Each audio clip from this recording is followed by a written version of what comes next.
Good morning बच्चों, मैं आपकी हिंदी की टीचर आपकी क्लास 5th की व्याकरण शिल्पी का छठा अध्याय आपको पढ़ाने जा रही हूँ, जो कि है सर्वनाम प्रोनाउन।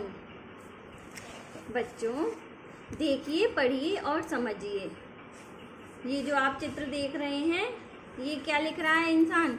मैं अमित हूँ, मैं अपना गृह कार्य समय पर करता हूँ। दूसरे चित्र में आप क्या देख रहे हैं? दो स्त्रियां हैं जो आपस में बात कर रही हैं, जिनका नाम सरला है, दूसरी का नाम विमला है। सरला कह रही है, अब तुम सब कहाँ रहते हो? तो विमला कहती है, हम सब दिल्ली में रहते हैं। सरला, आपका भाई क्या करता है? विमला बोलती है, वह इंजीनियर है। बच्चों आप देख सकते हैं कि इसमें कुछ रंग से छपे हुए शब्द हैं, जैसे मैं, अपना, तुम, हम, आपका, वह, इस प्रकार से।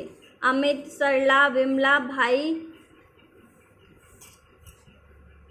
के स्थान पर प्रयोग किए गए हैं।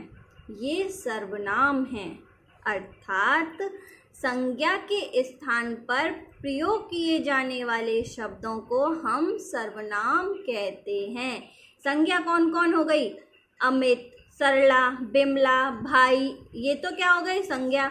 और इनका जब वाक्यों में प्रयोग हुआ, मैं, अपना, तुम, हम, आपका, वह करके प्रयोग हुआ, तो ये शब्द हो गए सर्वनाम और ये हो गए संज्ञा। इससे हम कह सकते हैं बच्चों कि संज्ञा के स्थान पर प्रयोग में लिए जाने वाले शब्दों को या किए जाने वाले शब्दों को सर्वनाम कहते हैं। सर्वनाम शब्द पुल्लिंग और स्त्रीलिंग दोनों में ही समान रहते हैं। पुल्लिंग में वह पढ़ रहा है और स्त्रीलिंग में वह पढ़ रही है, इस प्रकार से प्रयोग में आते हैं। सर्वनाम के भी एक वचन और बहुवचन होते हैं। जैसे एक वचन में हो गया मैं, तुम, वह, यह, इसे, उसे, और बहुवचन में हो गया हम, तुम, आप, ये और वो, वे, उस प्रकार से।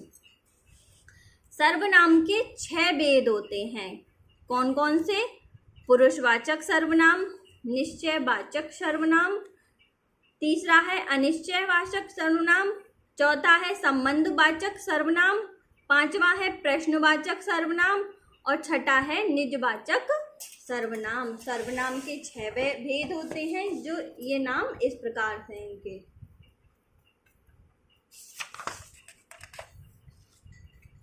पुरुषवाचक सर्वनाम, जो सर्वनाम शब्द बोलने वाले, सुनने वाले अथवा अन्य व्यक्तियों के लिए प्रयोग किए जाते हैं, वह पुरुषवाचक सर्वनाम होते हैं।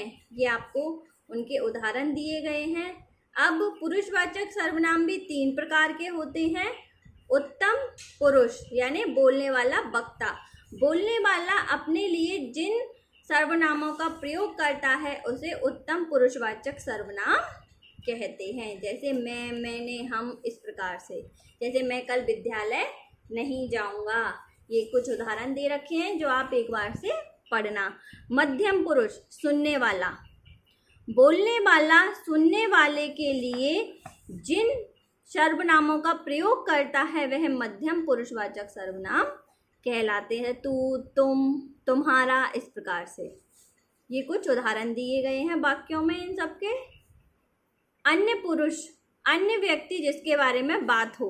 बोलने वाला या सुनने वाला किसी अन्य व्यक्ति के लिए जिन सर्वनामों का प्रयोग करता है उसे अन्य पुरुषवाचक सर्वनाम कहते हैं। जैसे वह, उसे, वे, ठीक है, उन्हें, इस प्रकार से। तो ये आपके कुछ वाक्यों में प्रयोग हुए हैं इन शब्दों का, तो एक बार से देख लेना। अब दूसरा है सर्वनाम का दूसरा भेद है। पहला तो हो गया पुरुषवाचक सर्वनाम, जिसके 3 भेद हैं। उत्तमवाचक, उत्तम पुरुष, मध्यम पुरुष और अन्य पुरुष। अब दूसरा है निश्चयवाचक सर्वनाम। जो सर्वनाम शब्द पास या दूर के किसी निश्चित व्यक्ति, वस्तु और घटना के बारे में बताएं उसे निश्चयवाचक सर्वनाम कहते हैं। ये, वे, वह, वे। तीसरा है अनिश्चयवाचक सर्वनाम। जिस सर्वनाम शब्दों के किसी निश्चित व्यक्ति, वस्तु का बोध ना हो उसे अनिश्चितवाचक सर्वनाम कहते हैं। जैसे कुछ, कोई, ठीक है, इस प्रकार से।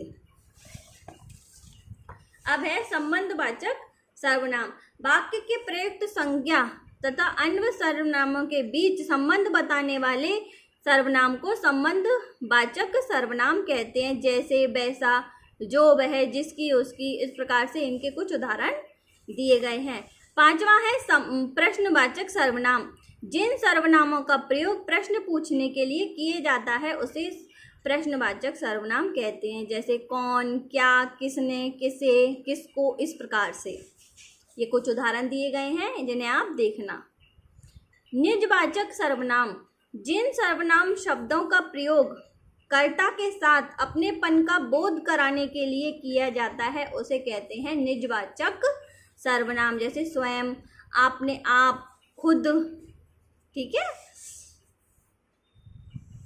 बच्चों, हम एक बार से फिर से दोहराती हैं कि हमने इस पाठ में क्या पढ़ा है कि संज्ञा शब्दों के स्थान पर प्रयोग किए जाने वाले शब्दों को हम सर्वनाम कहते हैं। संज्ञा के स्थान पर जो शब्द प्रयोग किए जाते हैं हम उन्हें सर्वनाम कहते हैं। सर्वनाम के 6 भेद होते हैं। पहला है पुरुषवाचक सर्वनाम, दूसरा है निश्चयवाचक सर्वनाम, तीसरा है अनिश्चयवाचक सर्वनाम, चौथा है संबंधवाचक सर्वनाम, पांचवा है प्रश्नवाचक सर्वनाम और छठा है निजवाचक सर्वनाम। पुरुषवाचक सर्वनाम के भी 3 भेद होते हैं, उत्तम पुरुष, मध्यम पुरुष और अन्य पुरुष। सर्वनाम के भी एक वचन और बहुवचन रूप होते हैं। बच्चों, आपके कुछ अभ्यास प्रश्न दिए गए हैं जो आपको आपके साप्ताहिक गृह कार्य में दे दिए जाएंगे, बता दिए जाएंगे। धन्यवाद।